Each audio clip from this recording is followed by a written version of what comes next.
Bonjour tout le monde. Aujourd'hui, on va commencer une nouvelle unité sur l'heure. Alors, si vous regardez les images sur cet écran, tu peux voir beaucoup d'exemples de comment qu'on peut représenter l'heure. Alors, l'heure, c'est la mesure du passage du temps. Et vous allez voir qu'on peut utiliser des unités différentes pour mesurer le passage du temps. Donc aujourd'hui, c'est juste une révision de comment lire une horloge et comment écrire l'heure. J'ai une liste de mots qu'on va utiliser aujourd'hui. Les mots ici sont des mots qu'on a entendus l'année passée. Donc, commençons avec une horloge. Voici une horloge. Ça, c'est une horloge analogique. Cela veut dire qu'il y a des aiguilles et des nombres qui sont écrits là-dessus. Le prochain mot, c'est la longue aiguille. Alors, on a deux aiguilles sur une horloge. Regardons la longue aiguille ici. La longue aiguille mesure des minutes. La petite aiguille qui est là mesure les heures. Alors, sur les horloges, on peut mesurer une seconde. Alors, une seconde, c'est une mesure de temps très vite. Alors, si tu dis un Mississippi, ça c'est 1 seconde. Une minute égale combien de secondes? Bien, une minute égale 60 secondes. Alors, si tu dis 1 Mississippi jusqu'à 60, ça c'est 1 minute. Ensuite, on a une heure. Alors, une heure est beaucoup plus longue qu'une minute et beaucoup plus longue qu'une seconde. Combien de minutes sont dans une heure? Bien, il y a 60 minutes qui sont dans une heure. Alors, 60 minutes, c'est la même chose qu'une heure. Maintenant, je vais mettre les aiguilles sur cette horloge-ci et je veux que vous me dites quelle heure est-il. Allons-y. Alors, je vais commencer avec la longue aiguille et puis la petite aiguille. Quelle heure est-il maintenant? Bien, commençons avec la petite aiguille. Voici la petite aiguille et elle pointe directement sur le toit. Donc, je peux écrire toit pour les heures. Ensuite, je vais regarder la grande aiguille ici. Et je peux voir que la grande aiguille pointe directement sur le 12. Mais quel nombre est-ce que je vais écrire pour les minutes? Bien, quand on compte les minutes, il faut commencer avec 0 quand la grande aiguille pointe vers le 12. Puis on continue en comptant par 5. Alors, on a 5 au lieu de 1. On a 10 au lieu de 2. 15, 20, 25, 30, 35, 40, 45, 50 et 55.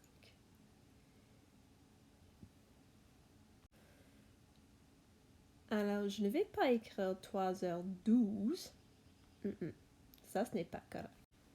Je vais écrire le nombre pour les minutes parce que je regarde la grande aiguille qui compte les minutes.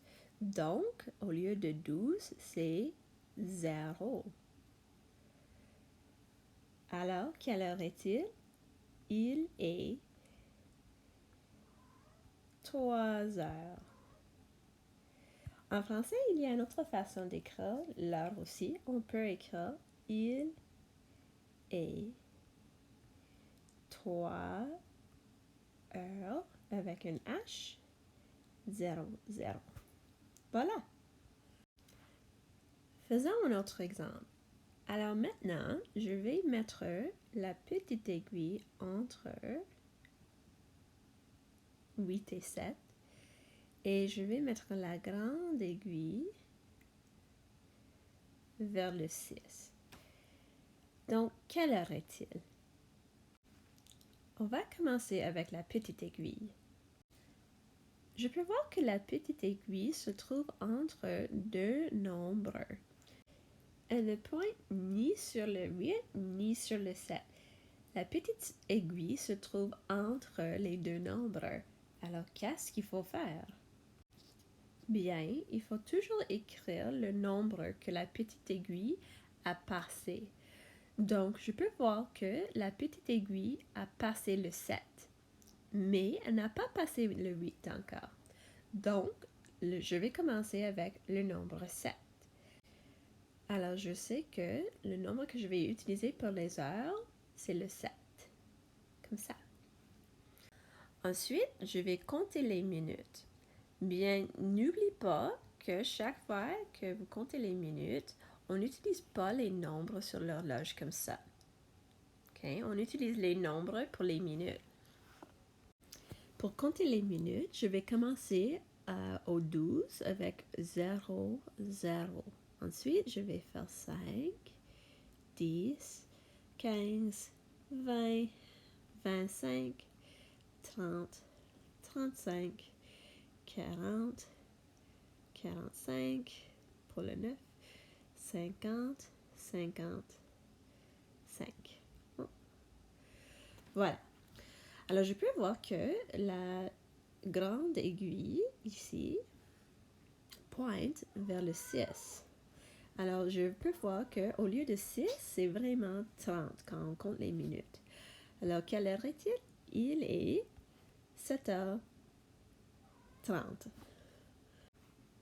Il y a deux façons que je pourrais l'écrire. Je peux l'écrire il est 7h30, comme ça.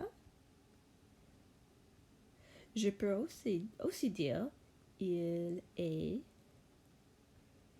7h30, comme ça.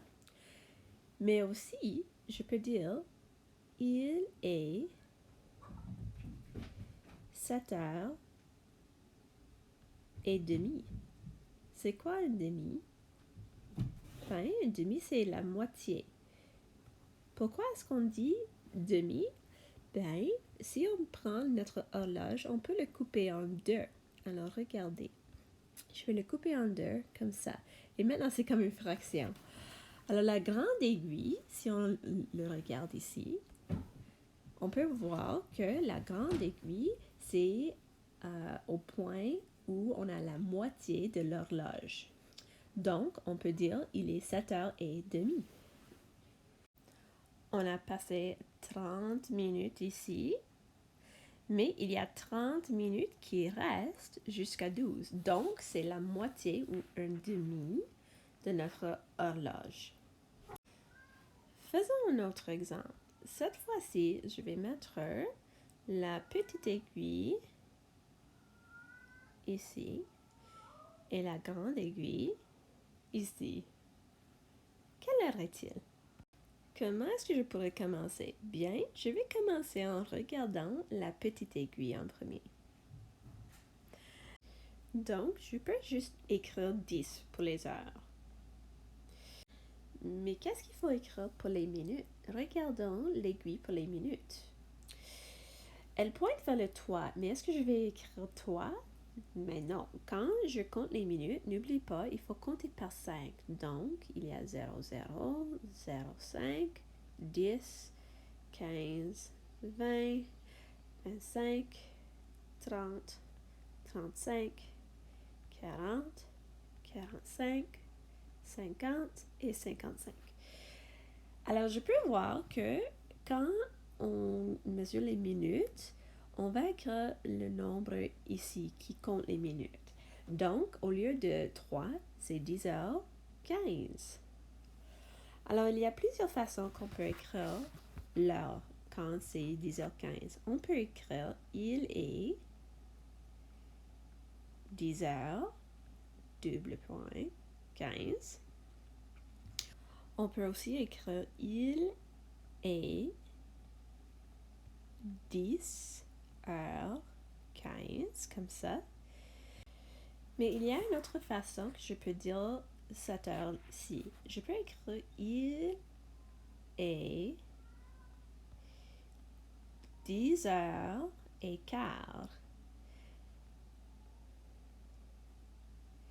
Est-ce que vous vous souvenez les fractions?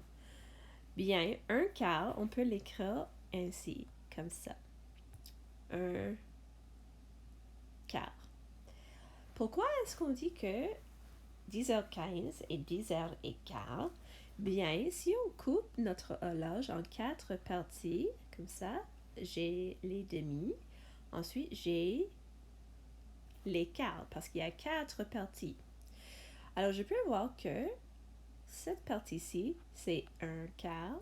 Cette partie-ci, c'est 2 quarts. Cette partie-ci, c'est 3 quarts. Et finalement, on a 4 quarts, ou un entier. Donc, 15 minutes égale un quart. On va faire un dernier exemple ensemble. Cette fois-ci, je vais faire la petite aiguille ici et puis la grande aiguille ici. Quelle heure est-il? Où est-ce que je vais commencer? Bien, je vais commencer avec la petite aiguille comme toujours, mais je peux voir que la petite aiguille, ça pointe presque sur le 6, mais pas exactement. Donc, qu'est-ce qu'il faut faire? Bien, il faut regarder le nombre que la petite aiguille a dépassé. Je peux voir que la petite aiguille a dépassé le 5, mais pas le 6. Alors, je vais écrire pour les heures 5. J'écris toujours le nombre que la petite aiguille a dépassé. Ensuite, je vais compter les minutes. Bien, je peux voir que la grande aiguille pour les minutes pointe vers le 9, mais je ne vais pas écrire 5h09. Il faut compter par 5 pour les minutes, toujours. Donc, il y a 0, 5, 10, 15, 20, 25, 30, 35, 40, 45, 50 et 55.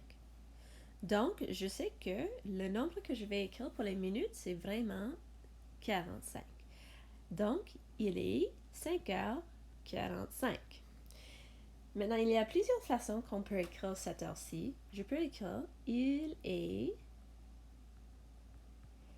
5, double point, 5h45, comme ça. Je peux écrire il est 5h45. Mais je peux aussi écrire il est 6h moins quart. Je vais juste agrandir. Voilà. Moins quart. Pourquoi? Ça, c'est bizarre. Il n'est pas 6 heures encore. Bien, on va regarder l'horloge encore une fois. Je vais la couper en quart, en 4 parties. Donc, je peux voir que si je bouge la grande aiguille vers le 12, comme ça, il serait 6 heures. Mais c'est pas 6 heures maintenant. On a enlevé un quart, cela veut dire 15 minutes. On a enlevé 15 minutes de 6 heures. Donc, si on enlève 15 minutes de 6 heures, il est vraiment 6 heures moins 15 minutes. Autrement dit, on peut dire 6 heures moins quart. Et c'est à vous maintenant. Si vous allez sur notre page accueil pour la leçon, vous allez trouver des jeux que vous pouvez jouer pour pratiquer les choses qu'on a appris ensemble. Ensuite, vous faites faire le billet sorti et je vais vous voir demain. Au revoir!